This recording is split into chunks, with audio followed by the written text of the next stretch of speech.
Moi, je rajouterais aussi que ça sert à rien de commencer à préparer de manière intensive les EDN en deuxième et début de troisième année. Bienvenue dans Medcast, le podcast qui vous plonge au cœur des études de santé. Je vous propose de plonger ensemble dans les réalités de ces parcours exigeants et passionnants. Bonjour et bienvenue à tous dans ce nouvel épisode du Medcast. Aujourd'hui, on va parler de la préparation aux EDN, ce fameux examen national qui clôt l'externat et qui permet de débuter l'internat. Pour en parler, j'ai le plaisir d'accueillir deux invités, Rachel qui est en 4e année de médecine à Strasbourg et Louis en 3e année à Lille. Alors que vous soyez engagés dans cette filière exigeante ou bien simple curieux, je pense que cet épisode est pour vous. On y va ? C'est parti. C'est parti. Alors, première question que beaucoup d'étudiants se posent, quand avez-vous commencé à préparer les EDN ? Louis, raconte-nous. Moi, j'ai pas trop eu le choix. En deuxième année, je m'y suis pas du tout attardé. J'ai juste essayé de voir un peu ce que c'était dans les grandes lignes.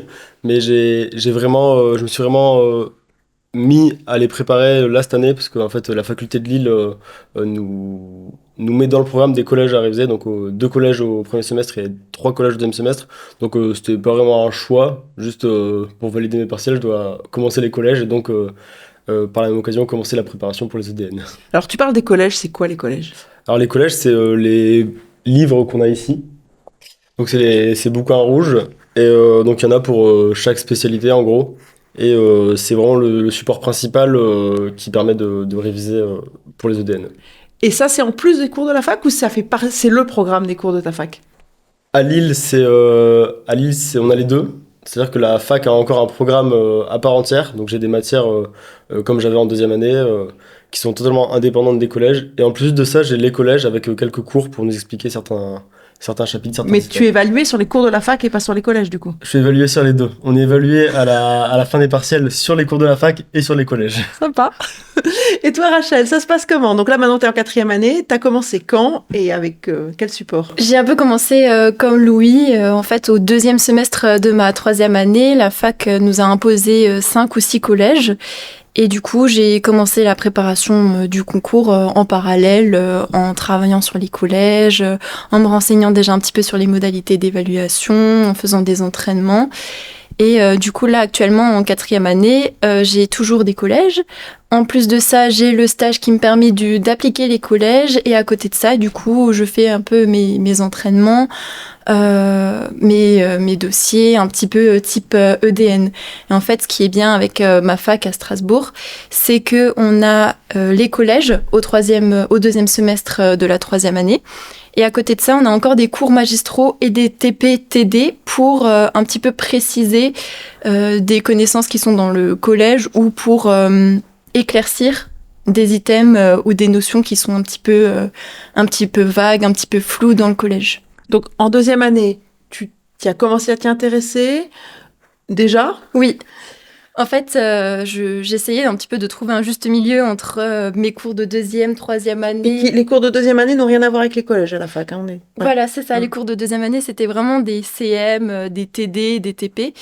Et du coup, j'essayais un petit peu déjà de m'intéresser au concours, mais sans directement rentrer dedans, parce qu'en 2e année, honnêtement, je trouve que c'est inutile. Mais par curiosité, pour essayer un petit peu d'approfondir mes connaissances de 2e ou de 3e année, j'avais le format... bleu, le format 2e, 3e année des collèges qu'on a pour l'externat, c'est la même chose. Et en fait, ça va surtout approfondir des connaissances d'anatomie, de physiopathologie. Et du coup, moi, je trouve que ça fait un bon compromis entre les cours de 2e, 3e année et l'externat. D'accord. Et à partir de la 3e année, il y avait déjà des cours à la fac qui étaient finalement sur le programme pur des collèges ? Voilà, c'est ça. Au D'accord. 2e semestre, en parallèle de nos collèges. D'accord. Donc c'est bien parce que tu n'avais pas la double peine comme Louis. Voilà, c'est ça. J'avais vraiment très très peu de matière à bosser. En plus des collèges, j'avais toujours un petit peu d'imagerie médicale, de sciences humaines et sociales, d'autres projets de la fac. Mais c'était vraiment minime par rapport au collège. Est-ce que globalement, entre vous, quand il y a ces programmes de collège à travailler, est-ce qu'il y a une petite course à celui qui est déjà le plus loin dans le collège, qui en a déjà bossé le plus ? Alors il y a une sorte de compétition qui s'installe, ouais. Moi je sais que c'est pas tant dans qui fait le plus de collèges, parce que nous, vu que les collèges sont imposés par la fac, de toute façon on doit faire cela et ça sert un peu à rien d'en faire plus vu qu'on a déjà la charge de travail des autres cours de la fac à côté. Par contre, il y a carrément la compétition de qui va le plus vite, ou qui fait le plus de tours sur le collège. Et l'exemple tout bête moi, j'ai commencé mon collège de cardio, j'ai fait, je sais pas, 5, 6, 7, 8 items. Et il y en a qui vont parler en disant, ah bah moi j'ai déjà fait 2 tours de tous les items de cardio.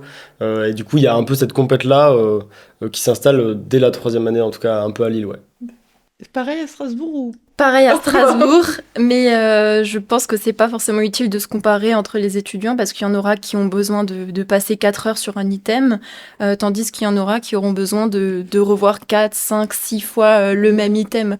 Donc il y en a qui type vont de dire- mémoire, en fait. Voilà, c'est ça. Il y en a qui vont passer 15 ou 20 minutes sur un item, tandis que d'autres vont passer 2 heures sur ce même item et c'est en fonction de chacun, en fait. C'est selon l'étudiant. Mais c'est vrai qu'on a un petit peu cette compétition à qui finira tous les collèges entièrement le plus vite, qui aura fait le plus de tours à la fin des cours. Pareil.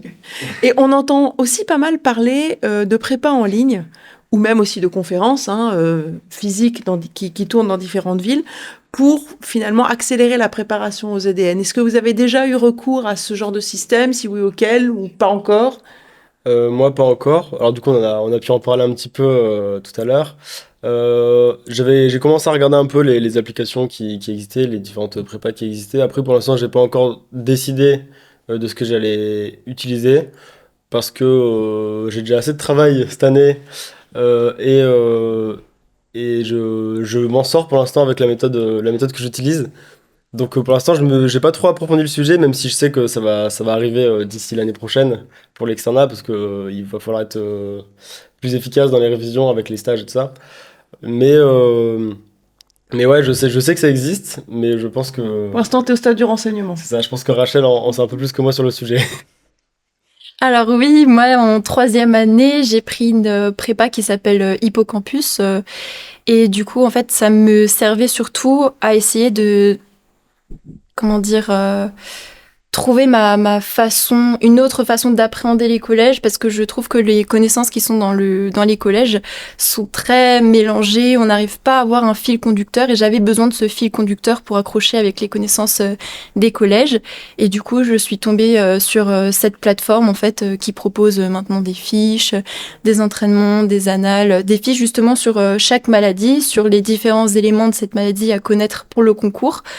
Et ça m'avait vraiment beaucoup aidé en fait à pas perdre le fil dans un item qui peut parfois faire 60, 80 pages.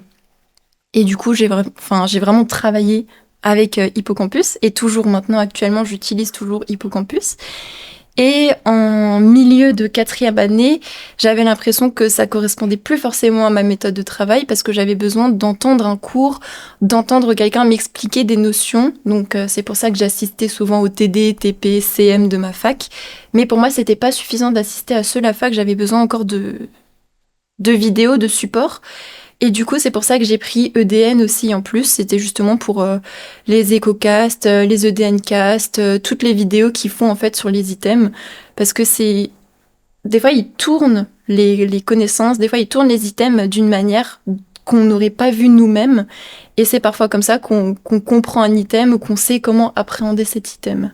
D'accord, donc finalement, comme on commence progressivement, 3e, 4e année, 5e année à préparer ces EDN, finalement, on doit avoir une approche progressive. Donc, vous essayez de trouver les ressources ou les supports qui correspondent à votre moment d'avancement dans vos études, finalement. Voilà. Ouais. Et puis, ce que tu disais aussi, ça semble intéressant, c'est d'entendre plusieurs sons de cloche, plusieurs façons de présenter les choses qui créent de la répétition dans l'apprentissage, mais aussi peut-être une compréhension différente. Oui, c'est ça. Et c'est surtout bien de varier les supports, je trouve. Et du coup, c'était aussi intéressant d'avoir et Hippocampus, et EDN, et la fac, et des ressources publiques type le TACFA, qui sont des conférences en fait qui sont organisées au niveau national et qui sont gratuites, mises à disposition aux étudiants en médecine.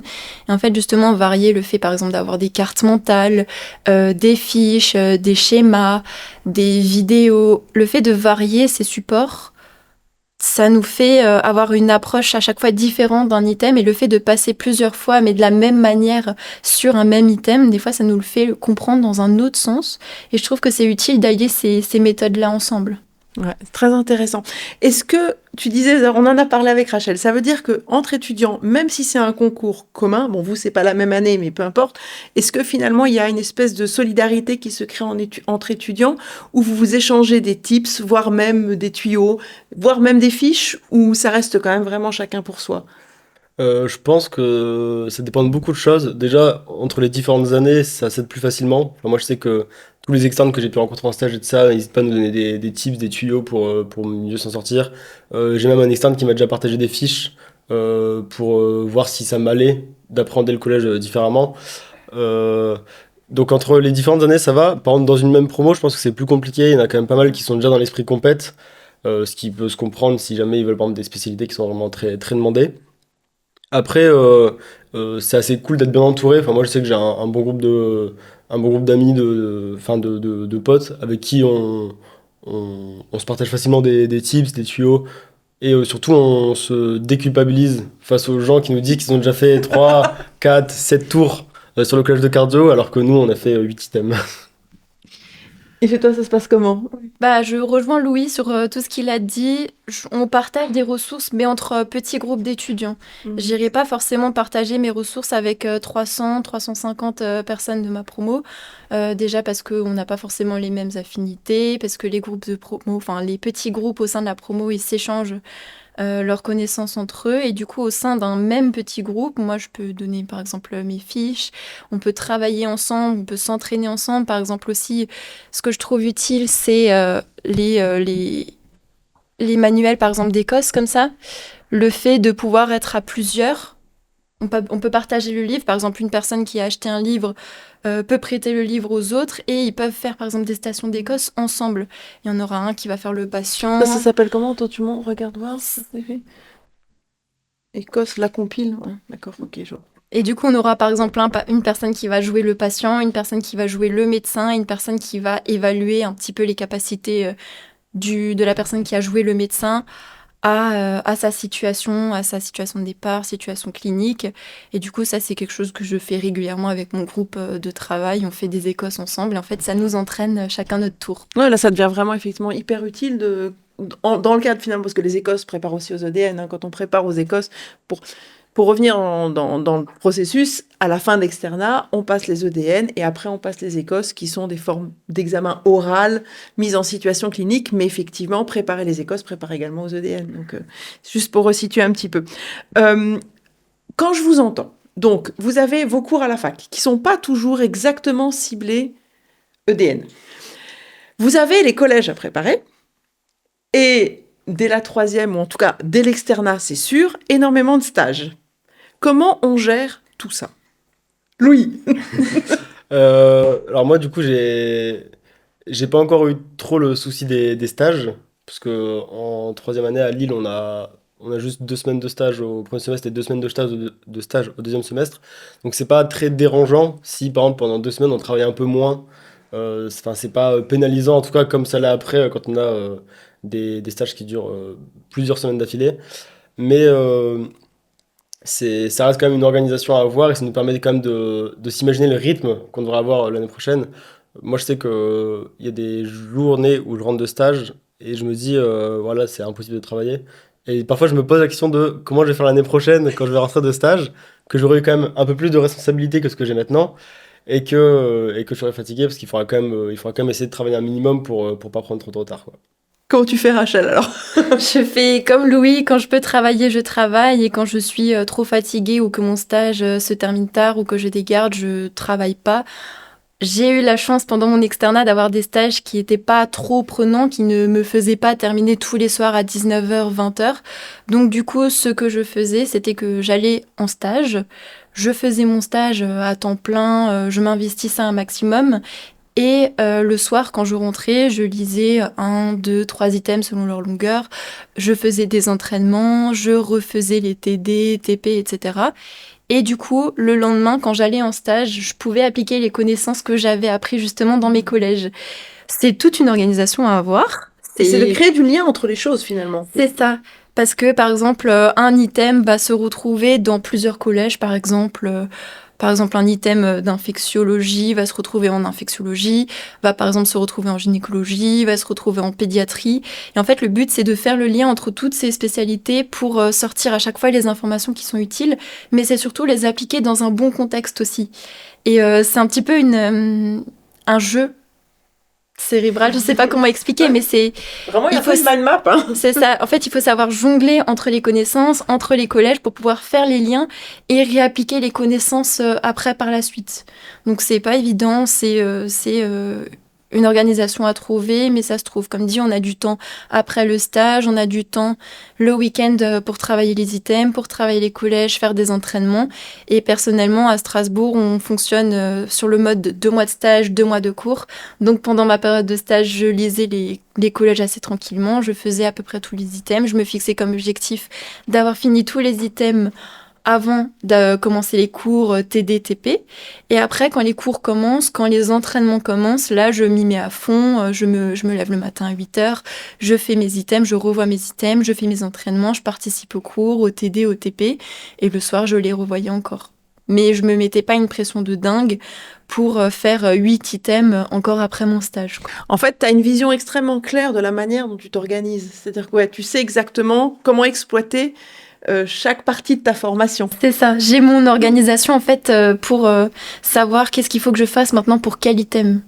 Et ça, c'est super important de savoir où on en est et de savoir ce qu'on va faire le lendemain. Toujours se faire un planning, par exemple, du jour au lendemain ou le dimanche soir pour la semaine, pour savoir un petit peu quels items on doit travailler, où on va travailler, où qu'il faut travailler.